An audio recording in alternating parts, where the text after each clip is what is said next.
Part 2, what is time, and seen through the eyes of singular reasoning. What we shown in the previous video was that concept of now never really occurred.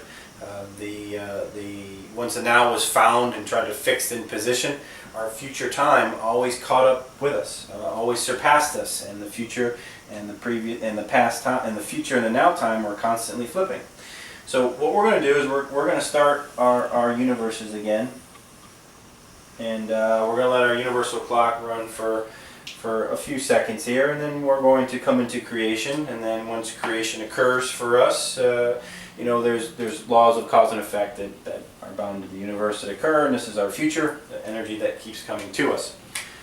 So again, my contention is that time is not a linear object where all of reality is crammed into one line. It is individual zero connections, and each zero connection has its own new one spot occur at each basic heartbeat or each individual cadence of that zero connection.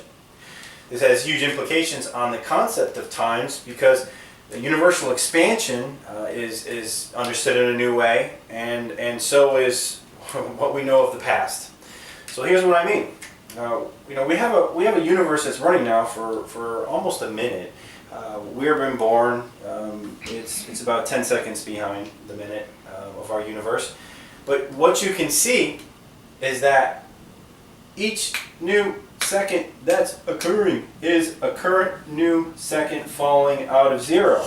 That means the first second to occur is the 1 minute and 19 second mark here.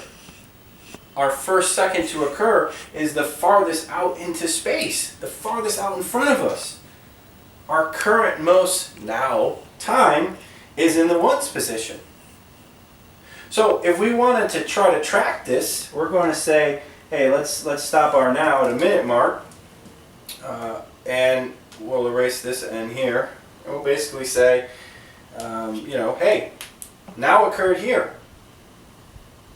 So at the minute and 52 mark, we'll call that 2 minutes.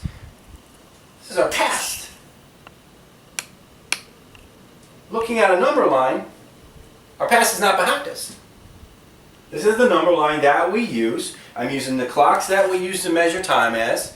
Our past is in front of us, leading us into the future, per se, in a metaphorical sense, leading us out into space.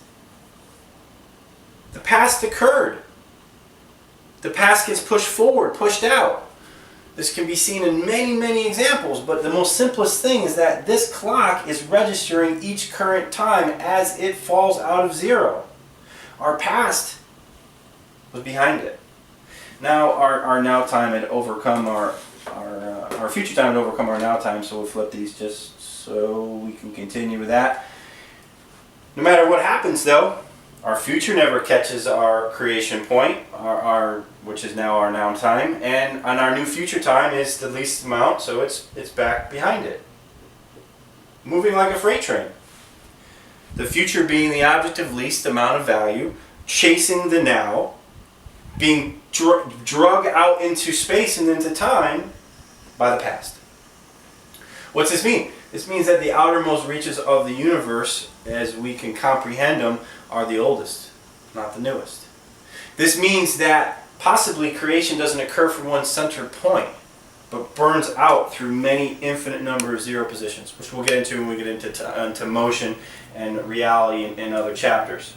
But time itself is actually the backwards of common sense. It's the reverse of how we understand it now. We have to remove our ability to apply our consciousness to things. We have to stop thinking that we're the center of the universal decision making. Our existence does not dictate anything. We are not the center of it. You cannot place yourself in the middle of a timeline and say, okay, well that's the past. That is an action of perception, is an action of a perceived idea, and then you're just chopping apart time into sections trying to understand it. You're applying a polar ideology of how we separate the abstract and the rational when you do that. Meaning that the rational, we knew what occurred. The relative and the abstract are two different things. We've shown that a now never occurs. It constantly chases the future. But now, let's try to find ourselves a now. To simply do that, you just have to stop your master clock. When you stop your master clock, your now time starts catching. It starts closing. To get into metaphysics of this, make good life choices. Open up paths of cause and effect. Continue to enlighten yourself. Because eventually, you're going to run out of master time, as I did it by a minute. Once that master time closes, your now ceases to have the ability to move out further into space and into time, and then eventually your future, your tail end of your reality, the tail end of your existence, is going to catch your master clock. I call it a pass because it's easier for people to understand. In summary, time is not driven as we perceive it to be. Time is driven from zero, with each individual unit coming from zero each time. Time is not one object where all of the universal time is condensed into one number line. Time is an infinite number of 0 points for every action, every heartbeat, every motion of everything in the universal system. It gets its own new one spot. Zero will fill the one spot as long as necessity and purpose is there. We'll get more into that later. This is my definition by using 3 simple stopwatches on how to diagnose time through singular reasoning.